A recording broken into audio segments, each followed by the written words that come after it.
Hello everyone, I'm here today to do a recommendations video, and I'm going to be recommending fantasy books because this time of the year in winter it just feels like cozy to me, and so I wanted to recommend some fantasy books that you might want to pick up if you also think that fantasy is cozy and wintry. So the first book that I have to recommend is actually a trilogy, and it's the City of Brass trilogy by Chakraborty.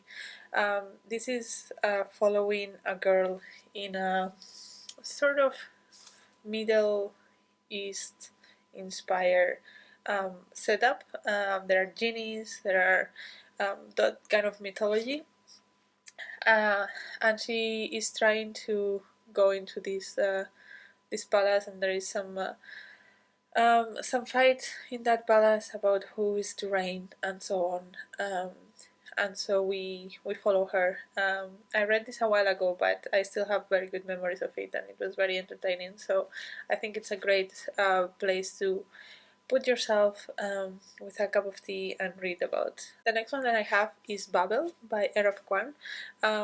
This is a relatively newer fantasy book, and it's about this boy who has Chinese ancestry, and he was taken when he was a child from China um, and taken to the UK.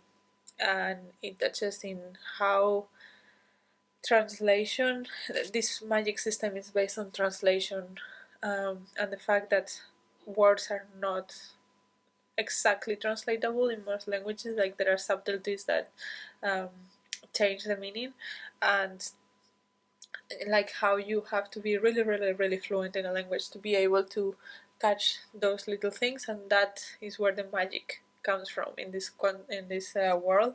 um, and so there is the question of um, how the UK is using that force, and it's linked to colonialism stuff, and we follow this boy and other characters that have not equal but similar stories about how colonialist England is using their language to benefit themselves.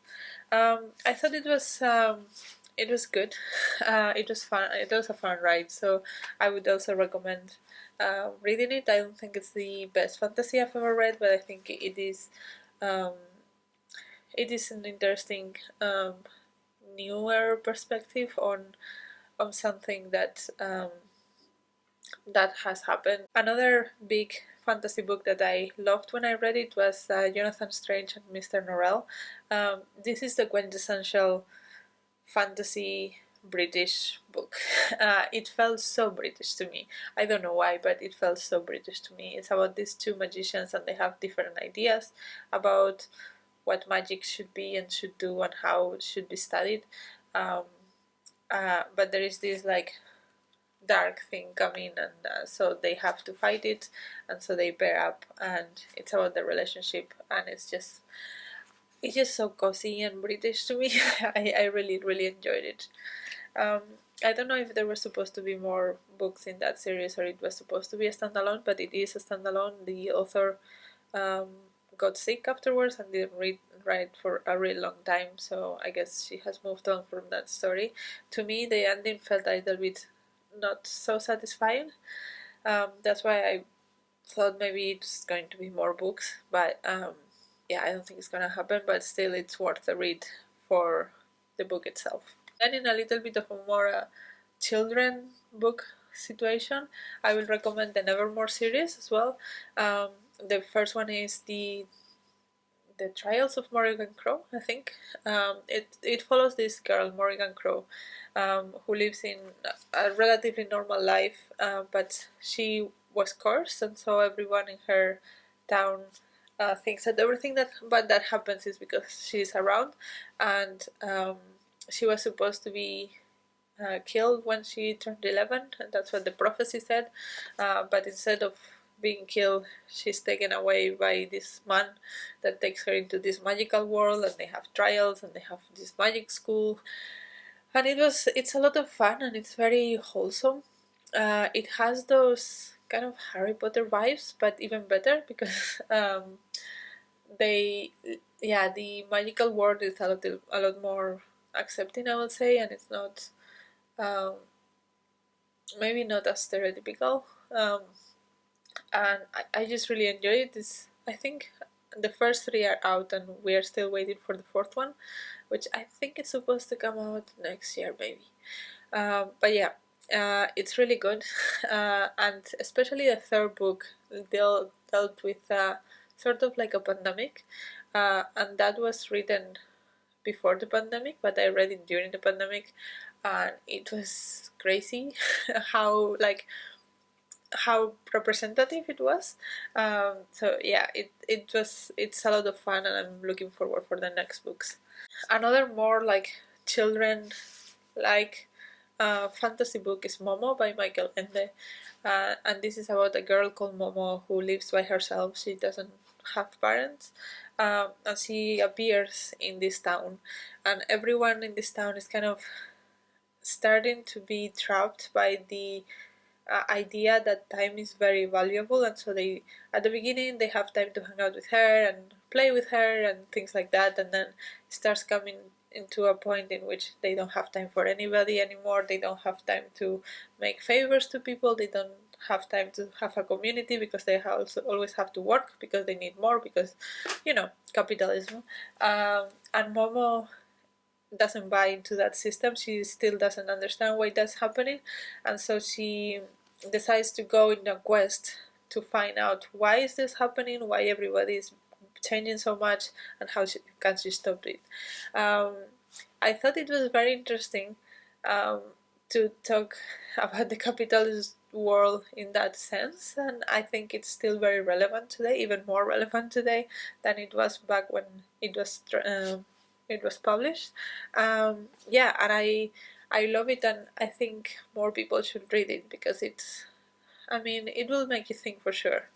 And then the last book I have in this list is a comic, and it's or like a graphic novel, and it's Your Wish Is My Command by Deena Mohammed, which is a book that is set in Egypt, and it's about, in this world, there it's kind of magical realism, fantasy related book, and it's similar world as now, but there are wishes, and you can buy these wishes in like cans, and there are first degree wishes, second degree wishes, and third degree wishes. And third degree wishes are for simple things like I wish my tree grew faster, or I wish I had a blue car instead of a red car, stuff like that. And then second degree wishes are more powerful, and then first degree wishes are really, really powerful, like they can really change someone's life. And there is this, we follow this like kiosk owner that for some reason, and we find the reason later, he has three first degree wishes, and he wants to get rid of them because he has his Muslim faith, and according to his interpretation of the Muslim faith, he shouldn't be using the wishes, and so um, he wants to sell them. And we follow the people that buy each of the wishes, and we get there is so much in this. Like the first wish is bought by this poor woman that lost her husband, and she really wants to get back her happiness because she lost it when her husband was gone.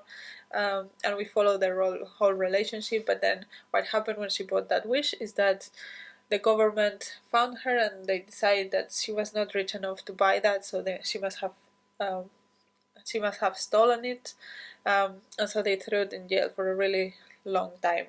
Um, and we follow like the abuse of the government and the abuse of power on this community.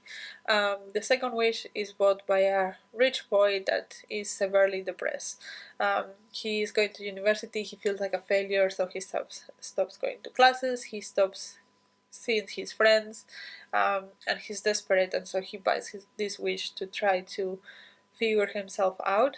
And we see his journey, because even if he has this very good wish, he still doesn't know what to ask to feel better, so he decides to go to a therapist and work through it so that he knows what he can do to get better, which again it's a very interesting conversation, especially considering um, that it's set in Egypt, and that's a culture in which mental health is not so well um, talked about as maybe in other cultures. So that was an interesting conversation to have. And then the last wish is the one that he has the most trouble losing or selling, and that's how we start knowing the story about how he got the wishes. But also there is this old woman that always visits him, um, and he wants to give it to her but she doesn't want it, and so we also get her side of the story, and we get a lot in that part of the story. We get a lot about colonialism and war and religion and all of these other topics that are really really deep and really interestingly explored, and there was so much in it, especially for being a graphic novel. I think it was so deep and so interesting, and yeah, there is the magical aspect of it, which I think is also very fun and interesting, but it was not the main point that I got from the book. But still, I think it's a it's a very good it's a very good topic, and it's a very good book, and I recommend everyone reads it. So yeah, those are my recommendations for some fantasy books that you might enjoy, and I would love to have any recommendations in the comments as well, because I also am looking for more fantasy books that I can read this winter. And until next video, bye!